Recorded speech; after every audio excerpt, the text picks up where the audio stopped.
Tidak Pak, tidak berbohong Pak. Karena orang Yahudi itu, Yesus tahu hati orang Yahudi itu, dan sekali lagi saya bilang waktunya belum tiba, waktunya belum tiba. Yesus kan diadili kan karena itu waktunya belum tiba waktunya Yesus untuk dihukum mati gitu loh. Jadi ya dia diam aja, dia nggak banyak omong, dia tidak mempercayakan dirinya karena mereka tahu, karena Yesus tahu hati orang-orang Yahudi itu. Nih Bapak baca di dalam Yohanes 5 ayat 18 ya. Bapak baca Yohanes 5 ayat 18.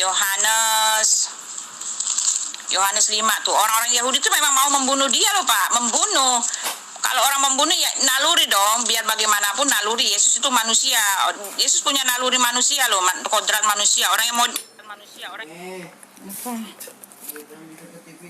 kodrat manusia, orang yang mau dibunuh ya tetap aja dia menghindar nih ceritanya nih. Sebab itu orang-orang Yahudi lebih berusaha lagi untuk membunuhnya, bukan saja karena ia meniadakan hari Sabat, tetapi juga karena ia mengatakan bahwa Allah adalah Bapanya sendiri, dan dengan demikian menyamakan dirinya dengan Allah. Jadi ada sesekali mereka mendengar Yesus mengaku gitu loh di depan orang-orang Yahudi itu, dia maksudnya ini karena ia mengatakan bahwa Allah adalah Bapanya sendiri ya, jadi Yesus memanggil Allah itu Bapanya, dan dengan demikian menyamakan dirinya dengan Allah gitu loh Pak. Itu dia. Jadi Yesus hanya menghindar, menunggu waktu yang tepat untuk menyatakan dirinya. Tapi ini ingat, ini dalam konteks di depan ahli-ahli Taurat, di depan orang-orang Farisi, di depan orang-orang Saduki itu Pak. Tetapi di kalayak ramai Yesus mengatakan akulah dia gitu loh. Yesus itu berbicara di depan Pilatus, bukan berbicara di depan imam besar Kayafas dan orang-orang Yahudi yang berada di luar pengadilan. Di dalam ruangan pengadilan tidak ada siapa-siapa kecuali Pilatus dan Yesus yang diadili dan tentara Roma. Kenapa? Baca dong konteksnya Pak. Lalu imam besar itu mengoyakkan pakaiannya, lalu dia berkata, dia menghujat Allah. Kamu sudah dengar hujatannya, apa jawabmu? Lalu mereka sekalian mengatakan dia harus dihukum mati. Itu berkata di depan orang-orang, bukan sendiri Pak. Aduh, ngawur nih. Yesus harus berbohong juga, tidak menyampaikan yang sebenarnya kepada Pilatus. Pilatus kan tidak akan menghukum orang yang bersalah, Bu. Yesus seharusnya menyampaikan hal itu. Dan yang aneh dan lucu Bu ya, yang menulis kisah di dalam pengadilan itu siapa yang menyaksikannya dan mendengar semua perkataan-perkataan itu? Murid Yesus saja sembunyi. Imam besar Kayafas dan Pilatus dan imam besar Kayafas dan ahli Taurat dan orang-orang Yahudi semua berada di luar pengadilan. Mereka tidak mau masuk. Pak, itu nggak di dalam pengadilan ya Pak, itu konteksnya bukan di dalam pengadilan Pak. Ayat Matius 26 itu baca Pak, bukan di dalam pengadilan, di depan orang banyak. Itu murid-murid Yesus juga ada di situ, ngawur ya Pak. Karena mereka menganggap bahwa ruang pengadilan itu adalah najis, tempat dosa, bukan tempat suci. Nah, kenapa Yesus tidak menyampaikan kepada Pilatus, akulah Mesias itu? Kenapa justru mengatakan, engkau yang telah mengatakannya? Seharusnya Yesus tidak usah menyampaikan hal seperti di depan Pilatus, karena Pilatus itu tidak akan menghukum Yesus kalau tidak bersalah. Disinilah Bu kejanggalannya. Dan Yesus itu tetap tidak mau mengakui dirinya Mesias Bu, cuma mengatakan engkau yang telah mengatakannya, Padahal Pilatus itu bukan orang Yahudi, orang Romawi, orang Yunani. Tapi Yesus tetap mengatakan bahwa engkau yang telah mengatakannya, tidak mengatakan kepada Pilatus, akulah ya Mesias itu. Pak, udah dibilang Bapak asumsi Pak, semua ada latar belakangnya. Udah dikatakan kan, nih sudah dikatakan Yesus memang mengaku, tapi dia nggak gembar-gembor Pak, dia tidak gembar-gembor gitu loh Pak. Sekali lagi, Yesus tidak gembar-gembor. Ada beberapa kali Yesus mengaku kok, bahkan Yesus di depan ini, sebentar saya ayatnya ya. Yesus tidak gembar-gembor Pak, itu semuanya ada dalam konteksnya. Konteksnya Yesus memang tidak mempercayakan dirinya. Nggak banyak omong Pak, dia bahkan dijerat berkali-kali itu. Yesus dijerat dengan pertanyaan, apakah kalau ada orang menikah itu tentang kawin ranjang, habis itu nggak dapat pernyataan Yesus mengatakan akulah Tuhan itu kan nggak dapat. Terus dia jerat lagi, Yesus dijerat lagi dengan pertanyaan bagaimana membayar pajak. Nggak dapat juga itu di dalam konteks itu di Markus 12 itu kan, Markus 12 sebelum Markus 12 itu Yesus dijerat lagi dengan konteks dengan pertanyaan bagaimana itu membayar pajak kepada pemerintah. Nggak dapat lagi pernyataan bahwa Yesus itu Tuhan, Yesus mengaku Mesias. Terus dia jerat lagi dengan pernyataan Nabi Musa itu kan, Tuhan itu Allah kita, Tuhan itu Esa. Itu konteksnya Yesus mau dijerat supaya Yesus mengaku, nih kamu baca ayat ini nih, apa hukum itu kan ayatnya Tuhan itu Allah kita, Tuhan itu Esa. Itu kan itu ayat hukum kasih. Mereka jerat lagi, nih kamu baca ini nih. Terus Yesus membaca, Tuhan itu dengarlah hai orang Israel, Tuhan itu Allah kita, Tuhan itu Esa, gitu kan. Yesus cuma baca itu kan pernyataan Nabi Musa kan, itu kan pernyataan Nabi Musa, bukan pernyataan Yesus. Yesus cuma baca kan, Tuhan itu Allah kita, Tuhan itu Esa. Lalu Yesus menunjukkan dia Tuhan apa? Kan itu hukum kasih kan, hukum kasihnya ditetapkan oleh Elohim, kasihilah Tuhan Allahmu dengan segenap hatimu. Yesus menunjukkan kalau dia Tuhan dengan apa? Dia tambahin lagi itu hukum Allah itu, hukum Elohim itu. Itu konteksnya apa? Orang kalian semua dari kalian bilang Tuhan itu Allah kita, Tuhan itu Esa, itu pengakuan syahadat Yesus. Oh tidak, itu konteksnya itu yang seperti itu, ngawur itu Pak. Konteksnya seperti itu, Yesus dijerat, bahkan dijerat dengan pertanyaan, dipaksa dia. Terus Bu, kalau misalkan Yesus tidak mengakui bahwa dia itu Tuhan atau Mesias, lalu dari mana murid-muridnya, orang-orang yang pengikutnya itu dan Paulus mendapatkan keyakinan bahwa Yesus itu Mesias? Yesus kan tidak pernah mengakui dirinya di depan mereka juga Mesias. Kenapa mereka memanggil Yesus itu Tuhan, Mesias, anak Allah? Kan Yesus sendiri tidak pernah mengakui. Nih Pak Usman, Yesus justru mengatakan bahwa yang bilang bahwa dia itu adalah Mesias, yang menyebut dirinya adalah Mesias itu adalah berasal dari Tuhan. Yesus mengatakan bahwa dia Mesias itu dengan mengkonfirmasi bahwa pernyataan itu berasal daripada Tuhan. Gitu loh Pak, berasal daripada Tuhan. Lalu Yesus bertanya kepada mereka, tetapi apa katamu, siapakah aku ini? Nah itu dia. Maka jawab Simon Petrus, engkau adalah Mesias, anak Allah yang hidup. Nah kan Petrus bilang begitu. Lalu kata Yesus kepadanya, berbahagialah engkau Simon bin Yunus, sebab bukan manusia yang menyatakan itu kepadamu, melainkan Bapakku yang di sorga.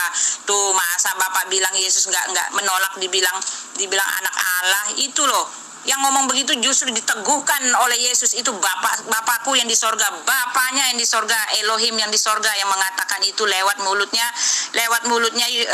Simon Petrus Pak, gitu loh. Berarti itu asumsinya Ibu, karena Yesus itu tidak pernah mengajarkan bahwa dirinya itu adalah Tuhan, sembahlah aku, tapi mengatakan sembahlah Tuhan Allah kita itu Esa. Dan itu juga sampaikan kepada murid-muridnya. Yesus kan bilang, Ibu kan bilang bahwa Yesus tidak pernah mengakui dirinya Mesias dan anak Allah kepada orang Yahudi, bahkan juga kepada muridnya kan. Lalu dari mana muridnya itu mengakui bahwa Yesus itu Mesias? Kok Yesus nggak pernah mengaku kepada muridnya sih Pak? Itu tadi dari bilang itu Yesus mengaku Mesias itu kepada murid-muridnya. Yang nggak mengaku itu di depan bangsa Yahudi Pak, di depan orang-orang Yahudi itu. Karena kalau dia mengaku begitu Yesus akan dihukum mati. Itu loh, kalau di depan murid-muridnya udah dari pertama udah dibilang Yesus mengaku anak Allah itu artinya Mesias Bapak. Yesus kan tidak pernah menyampaikan hal itu Bu.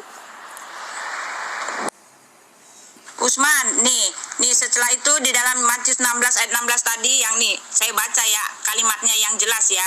Lalu Yesus bertanya kepada mereka, tetapi apa katamu, siapakah aku ini? Maka jawab Simon Petrus, engkau adalah Mesias, anak Allah yang hidup.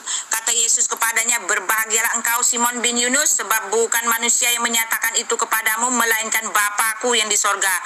Tuh masa dia bilang bukan mengaku anak Allah. Yesus mengatakan Bapakku yang di sorga loh. Dan aku pun berkata kepadamu, engkau adalah Petrus, dan di atas batu karang ini aku akan mendirikan jemaatku, dan alam maut tidak akan menguasainya. Tuh Yesus memberikan peneguhan akan jemaatnya. Dia akan mempunyai jemaat dari Petrus itu, karena Petrus menyatakan dengan iman percayanya bahwa Yesus adalah Mesias. Lalu Yesus itu lalu Petrus itu dipercayakan untuk membangun jemaat, Pak. Jemaat yang menyembah Yesus adalah Tuhan, anak Allah. Lalu kata ayat 19, kepadamu akan kuberikan kunci kerajaan sorga. Ini pernyataan anak Allah itu loh, Pak. Kunci kerajaan sorga. Apa yang kau ikat di dunia ini akan terikat di sorga, dan apa yang kau lepaskan di dunia ini akan terlepas di sorga. Tuh, luar biasa. Petrus mendapatkan kuasa yang luar biasa, pemegang kunci kerajaan sorga. Apa yang dia lepas akan itu loh, seperti itu. Jadi jangan bilang Yesus menolak disebut Mesias. Itu konteksnya Yesus di depan para orang-orang Yahudi itu memang Yesus tidak mengatakan begitu, Pak. Karena itu konteksnya ketika dia mengaku itu dia akan dibunuh dan waktunya belum tiba, gitu kan. Nah, setelah itu Yesus mengatakan, lalu Yesus melarang murid-muridnya supaya jangan memberitahukan kepada siapapun bahwa dia Mesias. Itu loh, Pak.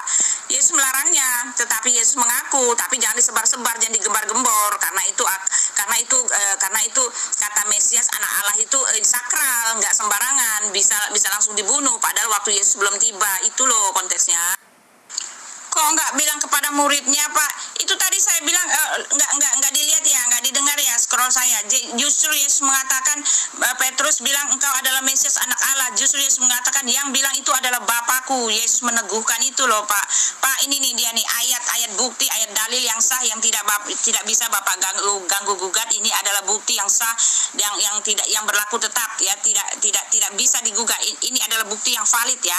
Nih ini dia di sini nih. Di sini puncaknya nih ya.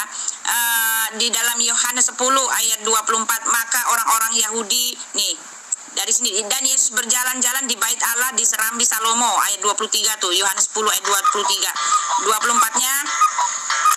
24-nya, maka orang-orang Yahudi mengelilingi dia dan berkata kepadanya, tuh dia dikepung tuh, Yesus dikepung, oke.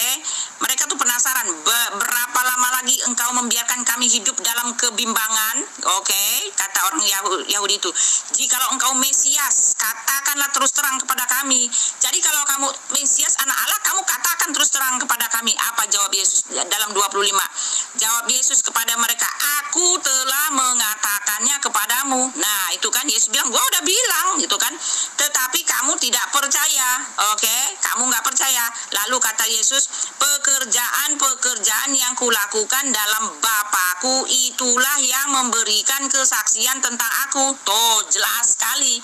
Pekerjaan itu artinya tindakan-tindakan Yesus yang dia lakukan dalam ketuhanannya. Yesus mempertontonkan ketuhanannya di depan orang-orang Yahudi. Itu yang menunjukkan, kan saya bilang di depan orang Yahudi itu Yesus hanya mempertontonkan ketuhanannya. Yesus tidak gembar-gembor, saya ini Mesias, saya ini anak Allah. Tidak, di depan orang-orang Yahudi. Makanya orang Yahudi itu mereka penasaran, dia minta itu pernyataan Yesus. Coba jawab, kamu itu Mesias atau tidak. Ketika Yesus mengatakan, ya aku Mesias, langsung dibunuh, Pak. Itu konteksnya. Bapak jangan ngeyel loh, jangan ngeyel. Petrus menarik Yesus ke samping dan menegur dia. Katanya, Tuhan, kiranya Allah menjauhkan hal itu. Yesus lalu berkata kepada Petrus, nyahlah iblis. Kok Petrus dikatakan iblis, Bu? Waktu dia memanggil Yesus itu Tuhan. Bukan, itu konteksnya bukan itu.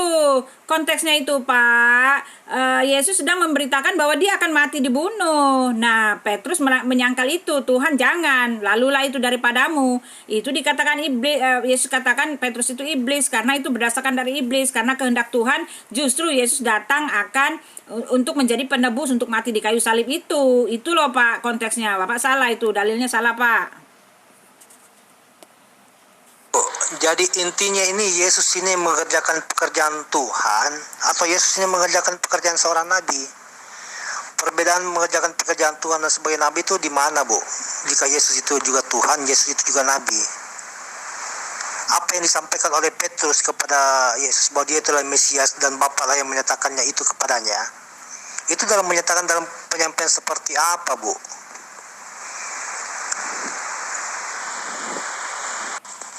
Sekali lagi, Pak, bagaimana sih, kok kayaknya nggak ngikutin omongan saya? Yesus nggak mengakui Mesias. Justru ketika Yesus pernah nanya loh, menurut kamu saya ini apa? Menurut kamu saya ini apa? Lalu apa kata Petrus? Engkau adalah Mesias, anak Allah yang hidup. Itu yang tadi kita baca itu, Pak. Engkau adalah. Lalu Yesus mengatakan, berbahagialah engkau Simon bin Yunus, bukan kamu yang mengatakannya, melainkan Bapakku yang di sorga. Tuh, yang mengatakan itu Bapakku. Yesus justru mengesahkannya, bahkan meneguhkan pernyataan Petrus itu bahwa dia adalah Mesias. Kok Bapak bilang nggak ada? Ini bagaimana nih, nggak berpijak dengan dalil nih, asal kemauannya sendiri nih Bapak nih. Saya ngikutin, Bu. Saya ngikutin. Dan Ibu bilang bahwa Yesus memang tidak menyatakan diri Mesias, tapi muridnya lah yang berkata, siapakah engkau ini? Engkau ke Mesias itu. Dan Yesus bilang kepada Simon Petrus, Bapalah yang menyatakannya kepada kamu. Kan begitu. Saya mengerti, Bu. Karena itu saya tanya kepada Ibu, Yesus ini mengerjakan pekerjaan Tuhan atau mengerjakan pekerjaan seorang nabi? Karena Petrus itu kan menyatakan seperti ini. Yesus menyatakan ini dalam kapasitas Yesus itu sebagai apa? Sebagai Tuhan atau sebagai nabi? Pak, yang dimaksud dengan pekerjaan itu bukan pekerjaan sebagai seorang nabi, pekerjaan sebagai anak Allah kan Pak, konteksnya Pak. Katakanlah kepada kami, apakah engkau Mesias, anak Allah? Bukan katakanlah kepada kami, apakah engkau nabi, utusan Allah? Tidak Pak, itu kan mereka konteksnya. Katakanlah kepada kami, apakah engkau Mesias, anak Allah? Aku sudah mengatakannya, percayalah gitu kan. Pekerjaan yang kulakukan itu yang memberikan kesaksian kepada kamu. Itu pekerjaan itu maksudnya pekerjaan dalam konteksnya pekerjaan sebagai anak Allah. Anak Allah itu artinya sama dengan Allah. Anak Allah itu artinya Tuhan Allah.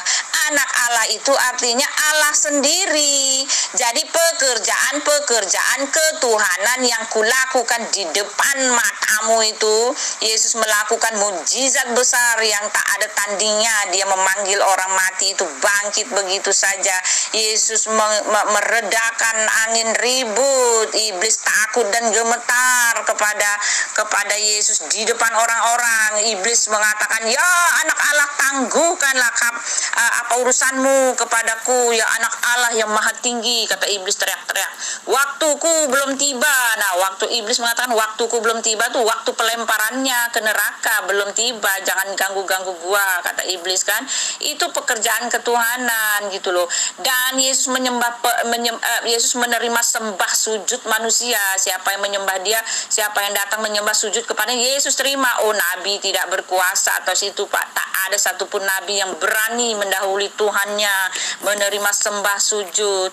Dan Yesus mengatakan, akulah pemegang kunci kerajaan sorga. Di rumah Bapakku, supaya di tempatku, rumah Bapakku tempat Yesus juga. Dan firmanku yang Yesus katakan, Yesus tidak mengatakan dan firman Elohim berfirman gitu kan. Tidak, Yesus tidak mengatakan seperti itu. Elohim berfirman, ya seperti itu. Pokoknya Elohim berfirman. Tidak, Yesus tidak mengatakan begitu. Yesus mengatakan, barang siapa yang tinggal dalam firmanku. Firman itu ucapan Allah, tetapi Yesus mengatakan firmanku. Dan banyak sekali Pak, banyak sekali pekerjaan ketuhanan yang Yesus lakukan dalam kapasitasnya sebagai anak Allah, sebagai Tuhan Allah, sebagai Elohim begitu. Bu, saya tanya, di Ulangan 18:18 itu kan dinubuatkan seorang nabi akan dibangkitkan di antara bangsa Israel, dan Kristen mengakui bahwa itu adalah Yesus, dan kan begitu.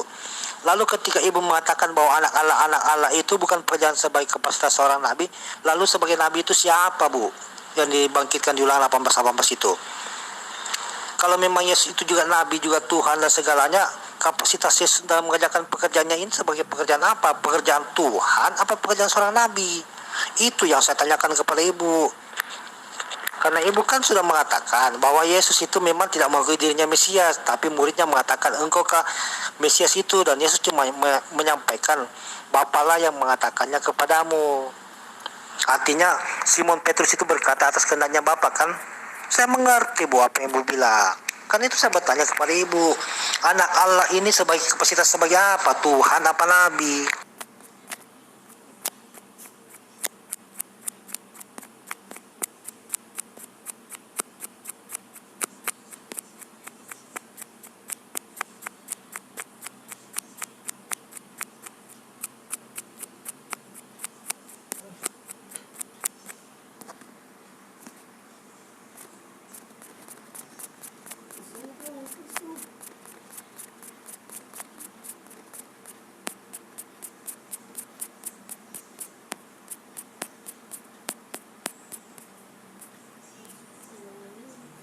Pak, udah dibilang Bapak asumsi Pak, semua ada latar belakangnya. Udah dikatakan kan.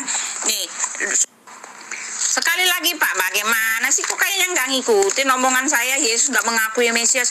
Justru Pak, yang dimaksud dengan pekerjaan itu bukan pekerjaan sebagai seorang nabi. Pak Usman, itu yang Ulangan 18 dimulai dari ayat 15 ya. Itu kan nubuat Nabi Musa ya. Nabi Musa bernubuat akan datang seorang nabi. Pak, itu nggak ada sama sekali korelasinya dengan Muhammad. Oh, sama sekali tidak ada. Oh, sama sekali tidak ada. Oh, sorry. Itu sama sekali Pak, nggak ada hubungannya dengan Muhammad. Karena sekali lagi saya bilang, karena Alkitab itu kontekstual, ya kan? Sekali lagi, karena Alkitab itu kontekstual. Sekali lagi, supaya Bapak paham sepaham-pahamnya, supaya Bapak mengerti semengerti-mengertinya.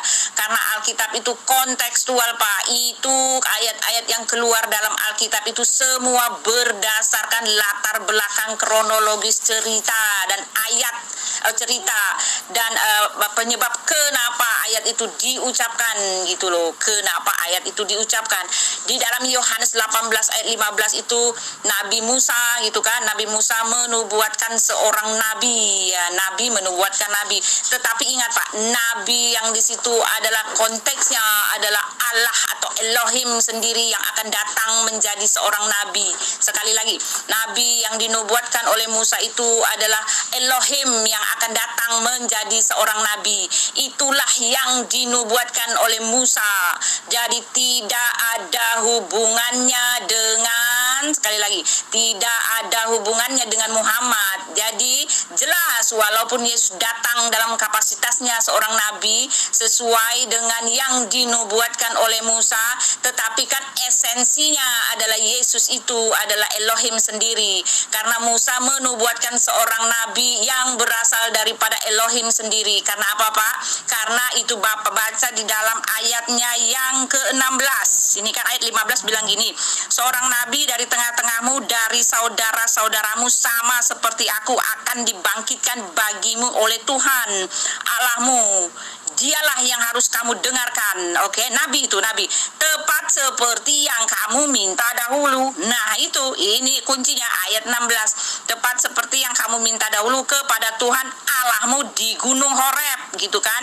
Pada hari perkumpulan dengan berkata, tidak mau aku mendengar lagi suara Tuhan Allahku, dan api yang besar ini tidak mau aku melihatnya lagi supaya jangan aku mati. Lalu berkatalah Tuhan kepadanya, apa yang dikatakan mereka itu baik. Nah, itu dia.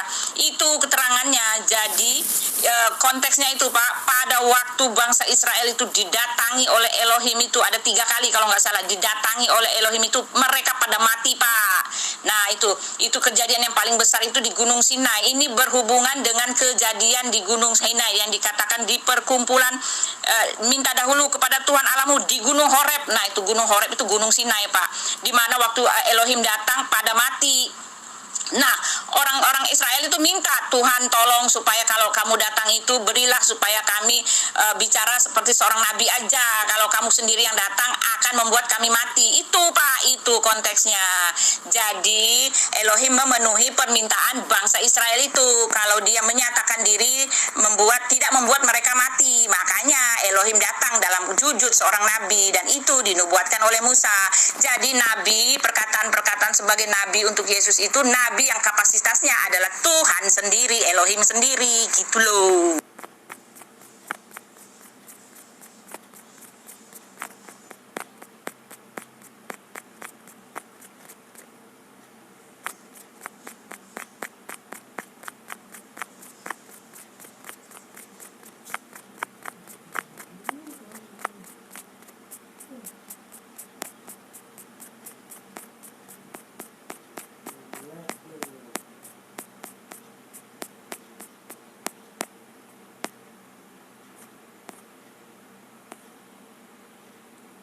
Malindo ini kapasitasnya dia agak rendah dia, jadi biar apa orang ngomong juga dia nggak dengar yang dia.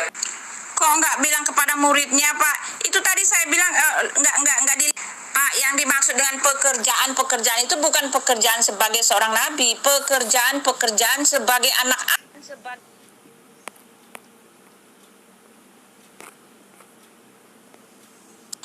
Pak Usman, itu yang Ulangan 18 dimulai dari ayat 15 ya, itu kan nubuat Nabi Musa ya, Mbak Umi Dini, ini Pak Usman udah hilang nih, udah kabur dia.